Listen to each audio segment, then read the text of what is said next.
Hi guys, if you're watching, thank you again for tuning in, and if you're watching for the first time, I'm Kane and I'm putting videos out that help tradespeople and construction business owners get better at sales and marketing to allow them to win more work and ultimately go out there and make more money. So it's Friday, which means it's new training video day, and I'm excited about today's video. Today's video is all about pricing. So I'm going to go through how to get the best price for these jobs, why you should never match prices, and why you should never ask the budget right at the start, with a couple of other little tips and tricks along the way. So first things first, there's just a couple of things that I just want to run through. There's two phrases that I like to tell myself, and I think you guys out there should tell yourselves as you're going along. So firstly, there is no crime in profit, right?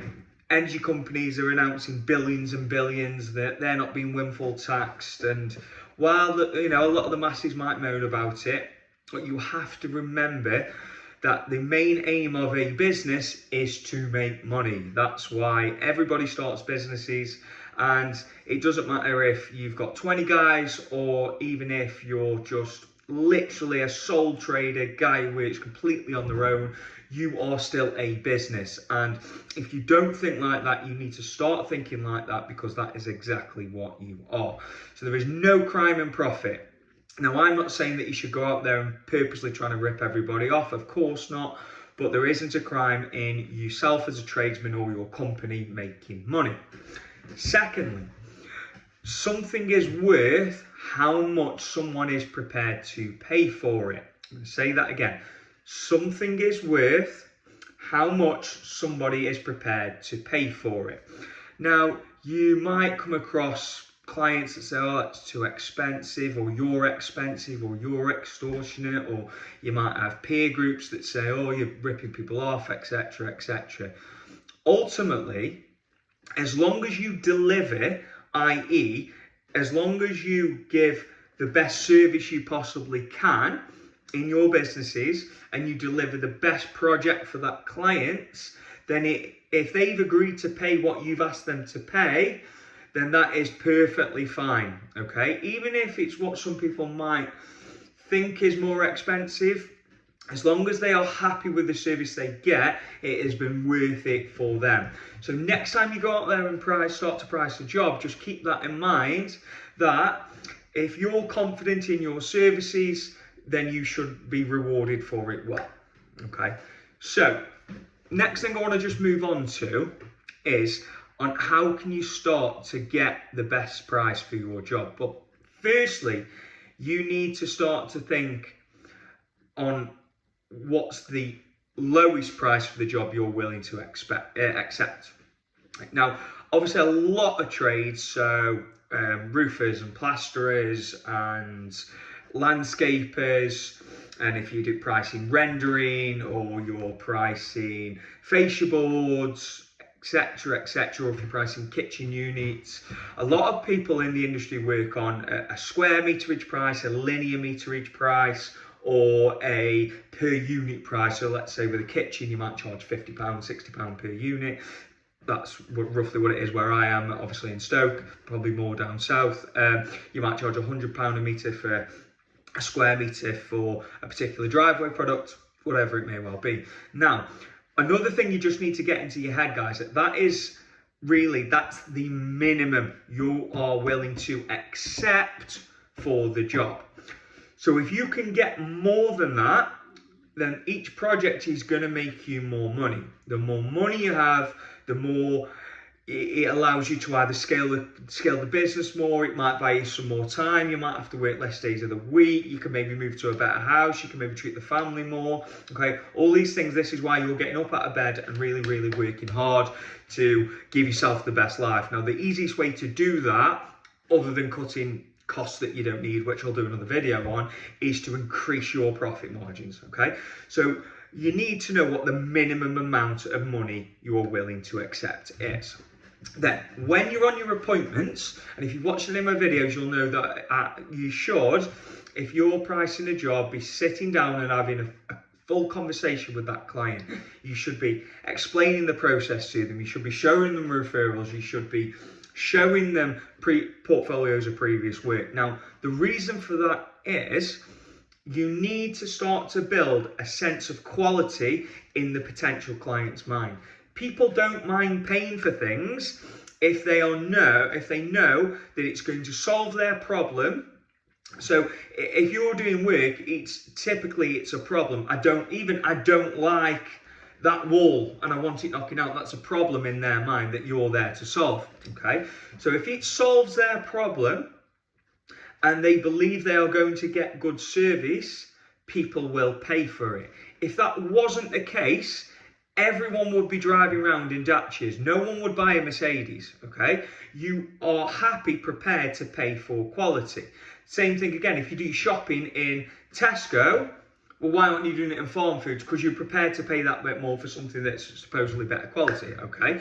So you need to start and instilling that in your client's mind right from the start, right from the first meeting. Now, I'm going to give you a couple of industry-specific examples here on how you can do that and what you can say as you're going along. So, obviously, let me skip back. Before that, you can obviously show them work you've done before. You can show them referrals that says you do really good workmanship. You can show them some previous stuff.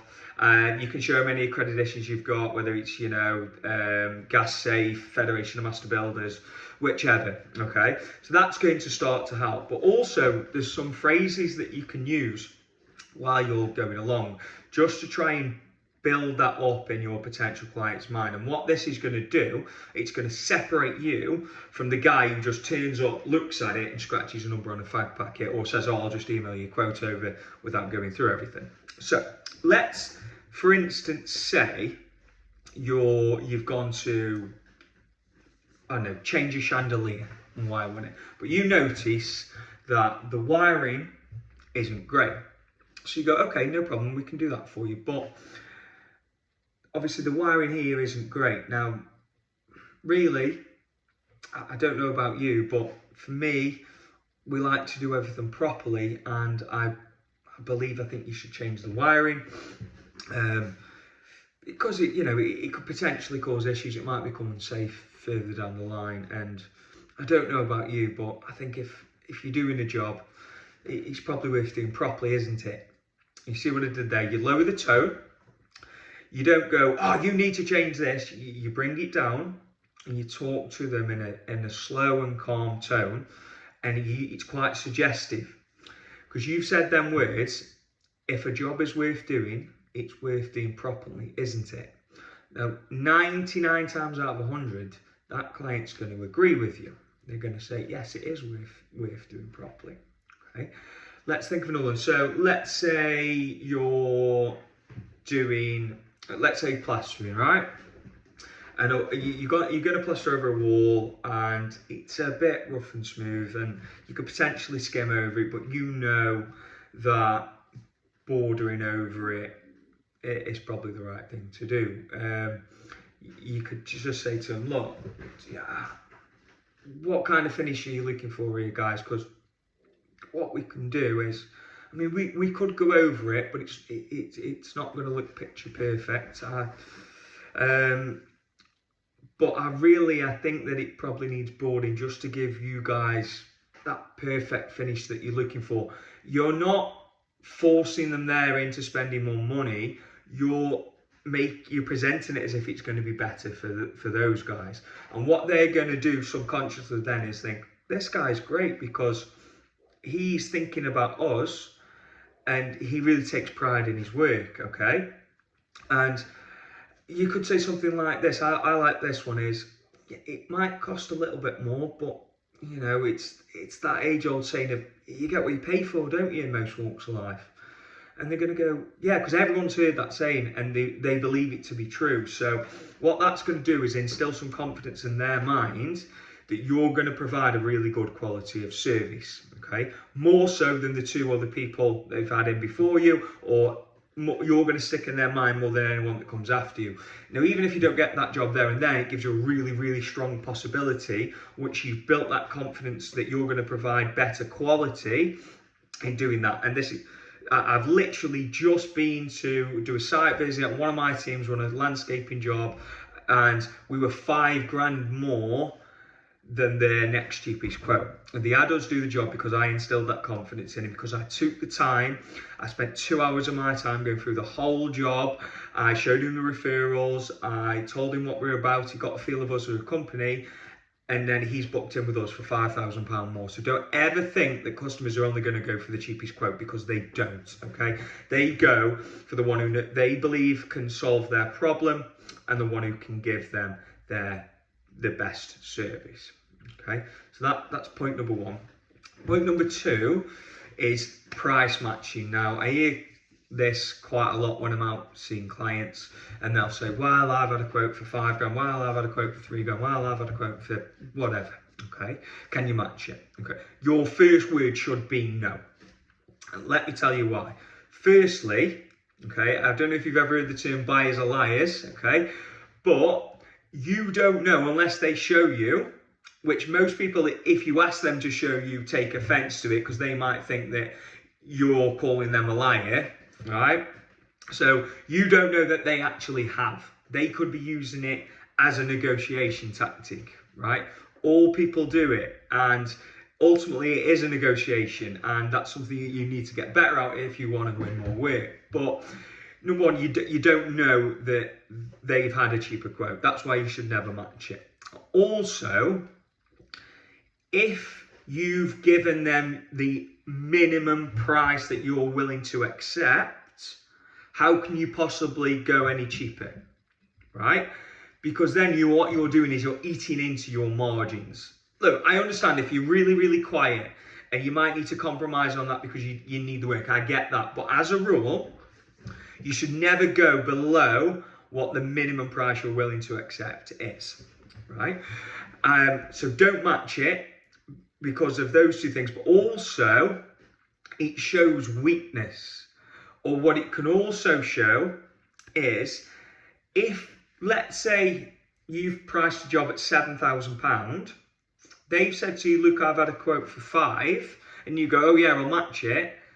They potentially might not use you anyway, because they might think you were at the start, you were trying to rip them off, okay? And that might leave a sour taste in their mouth, okay?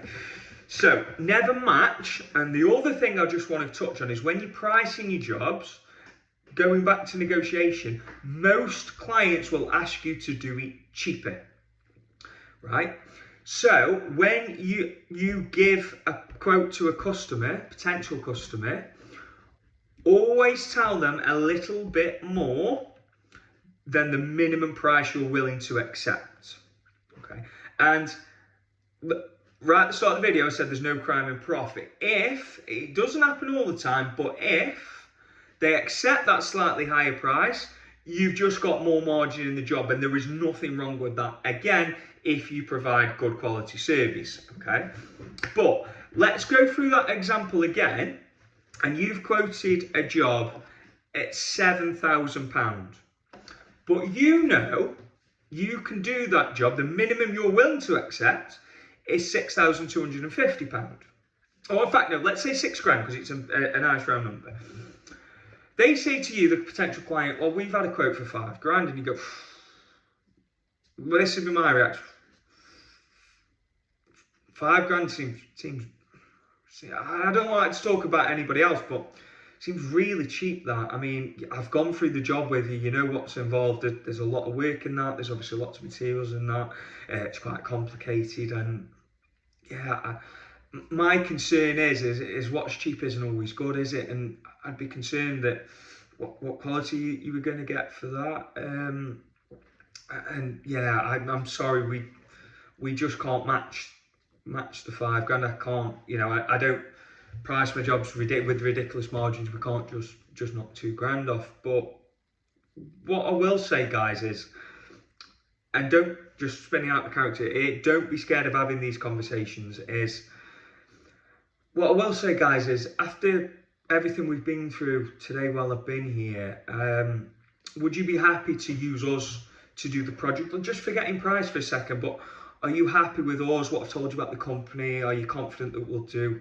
the project well? And if you've done your job right, they should theoretically say yes. Okay, and then you could say, okay, well look, is £5 really what you wanted to spend? And they might go, yeah. And say, well, I suppose the thing is, isn't it, is everything you buy ends up costing more, doesn't it? You refurb your house, you always spending more on a car or a dinner out, and you've just got to, sometimes you have to go a little bit above that to get exactly what you want. What I will do for you is, obviously £7 is really what I need for the job, but I understand your situation, guys, and I cannot match the £5 if you. I don't see how it can be done properly for that, and we'd only ever give you how it could be done properly. What I could do, that if you did want to get it booked in with me now, notice the word now, because you create an urgency, I can get it booked in for you, and I'll do it you for 6, but I'd need to know pretty quick, because like I say, I ideally wanted 7, but I understand where you come from. I want to try and help you out. So if you want to get that booked in with me now, I'll do it for £6. What do you think? Okay. Notice, because you've give a higher price than what you're willing to accept, it gives you some room to negotiate. Okay, that's a win-win situation. You've got the job, the client's happy, and they haven't had someone come in who's really cheap and nasty. Okay. So that's why you shouldn't match prices, and why you should always give a price that's a little bit higher than what you're willing to accept. Okay.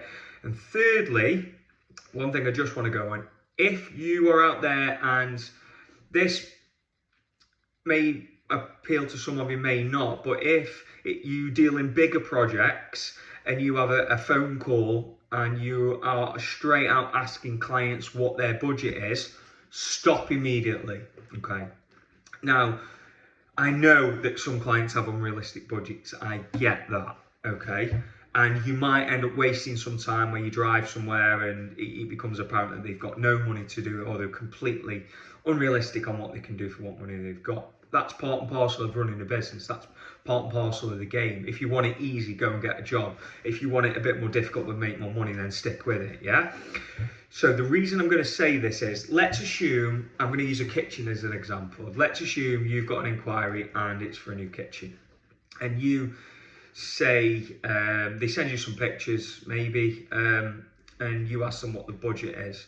And they say, well, the budget's 10k, right? But we want this type of unit that you can't do for 10k. And you say, oh, I'm really sorry, we're going to be probably knocking on for 15 grand. They might say, all right, forget about it then, don't come.